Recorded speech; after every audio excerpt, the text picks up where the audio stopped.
Hello everyone, Storm 101 here. Today we'll be taking a look into the severe weather potential for later this week. We'll also be taking a look into your Easter weekend. And we're going to get started with the Store Prediction Center's outlook. So here is for later tonight, just general thunderstorms stretching from Nevada to due east into Wisconsin. There's another area up into parts of the East Coast, up in the Northeast. And this storm system starts to get its act together in the Rockies there. And there goes your warm front going along there. It's dry on the south side. Now here we go into on Wednesday. So I do agree with this a lot.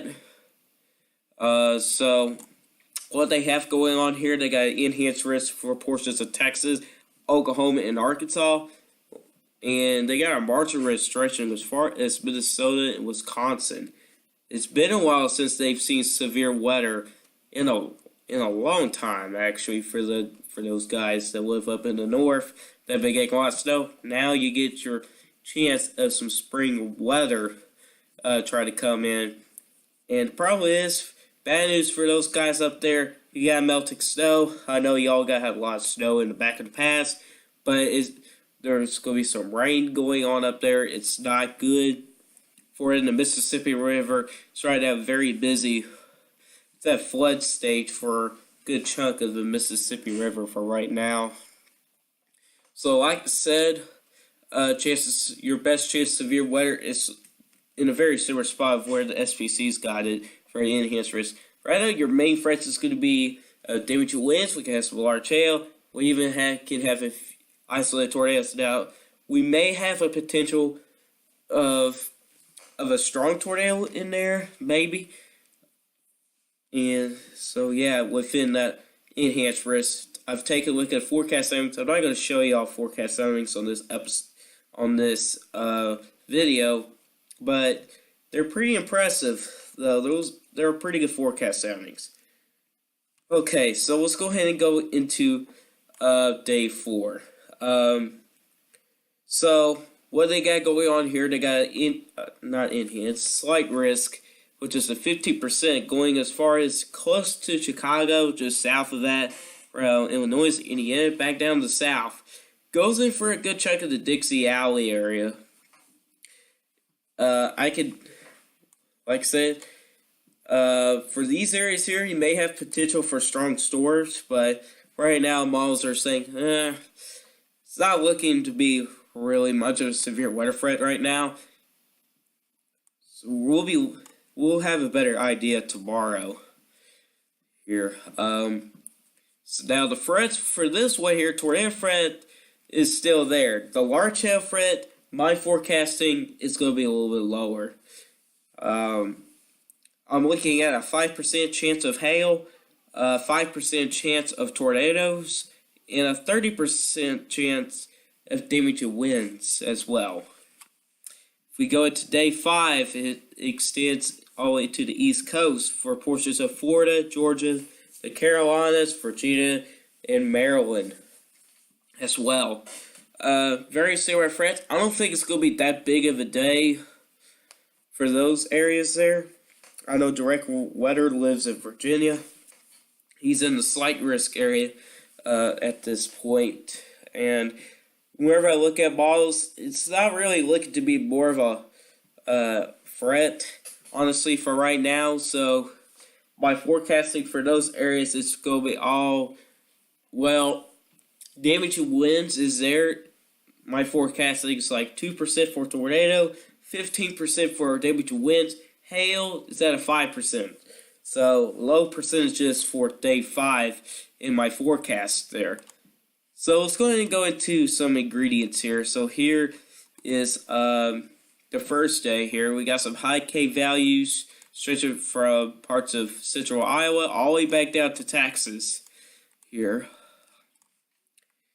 And if we go ahead and take a look at Cape and Shear values, it's not too bad at all.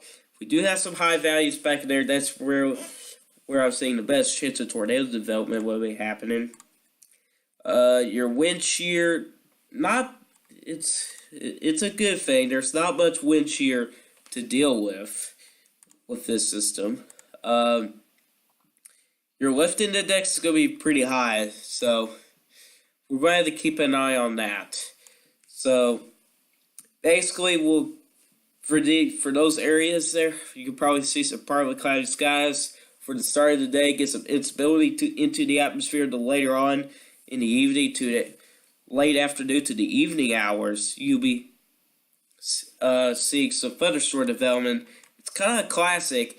Now, I'm pretty sure storm chasers out there are pretty happy about this setup because they haven't really chased in the plains for a while. And this is looking to be good for them to get some footage and stuff, maybe get some data. But where most severe weather activity was actually going along the Mississippi River and east for the past couple of years.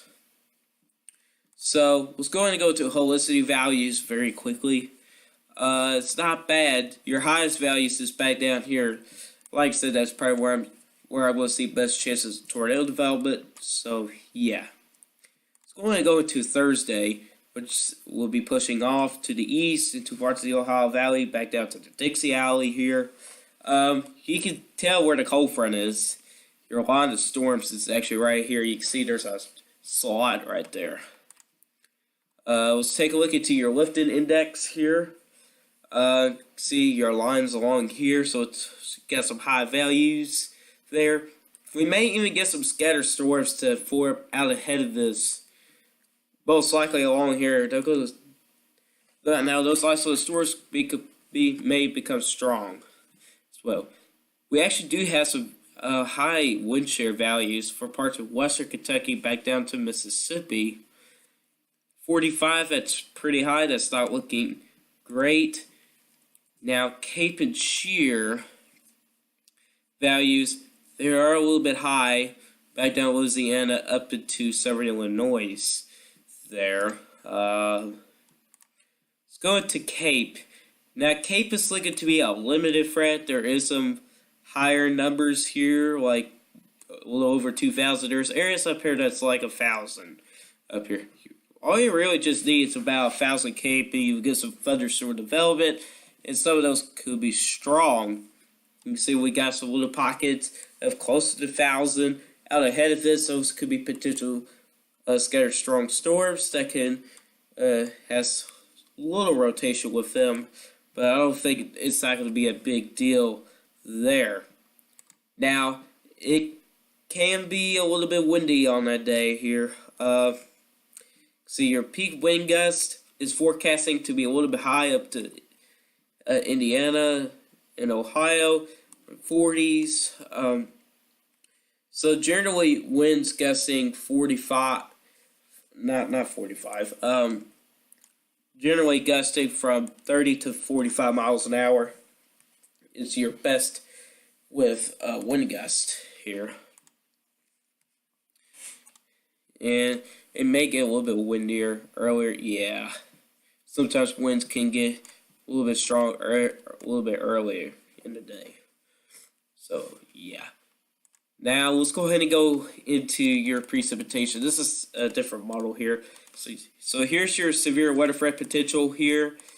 So here you go. Here's your low. Now, there's not going to be much snow with this system. Now, it's glitching. Pretend that some of this blue here and north of it is just snow. There's not going to be much snow to deal with this, which is a good thing. It's going to be more of a rainmaker with this system here. Let's go ahead and go into Thursday. Now, this could be a problem here. When you get streaks like this is supercells here. It's what the FE3 is indicating here. I don't really like the GFS anymore. I just really don't. It's about time for this model to take over the GFS. I haven't done it yet. I think it was supposed to be done earlier this year, but it's not ready just yet. So it looks to be that the low is 992. Maybe that could be 990 millibars, something like that. Not going to be much of a windy day like it was on the last system. Not going to be that strong. So yeah, that continues off to the east. that could become a squall line, and that's where you get damage to wind if it really comes up.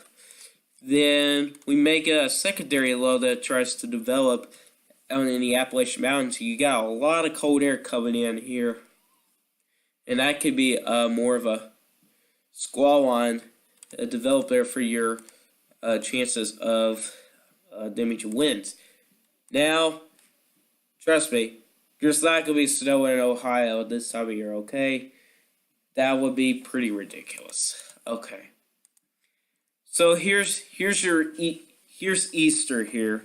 So we can have some cool temperatures out in the east, can be raining up into the northeast. Out in the Rockies, could get some rain, maybe get some mountain snow as well. So we're going to have a surface low that develops off to the Rockies. Here comes Easter night, and that low really starts to form. So for right now, the plains looks to be windy. The west looks to right around the west coast looks to be dry. Seems to look to be pretty good weather for the Middle East parts, which I'm talking about these states here. Perfect weather, may get a little bit cool, though. We're just going to see. Up here, dreary weather over here. Nice weather over here. Windy and a little warm. So, yeah. So, right now, for these states where my mouse is going right in here, it's probably got a pretty good chance. Oh, yeah. Florida, pretty good weather for Easter for them as well. So, we're going to watch that system there. That could bring potential for severe weather. You can tell here a new surface low develops to the south, pushes up to the northeast. It seems like it's going to give a track where storms go down like this and go up like that. So yeah, that's where we're looking into. And there's May, and there's a lot of uncertainties in May for right now. So looks like at this point there's not going to be any more snow for you guys up the north. Good news, there will still be mountain snow around, maybe till into May.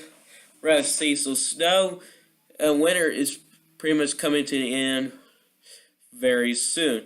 This is all I've got to give guys today. Hopefully you enjoy this video. If you do like this video, hit the like button. If you like my channel, hit the subscribe button, hit the bell notification so you never miss an upload. Also, if you got a question, go ahead and put it in the comment section down below.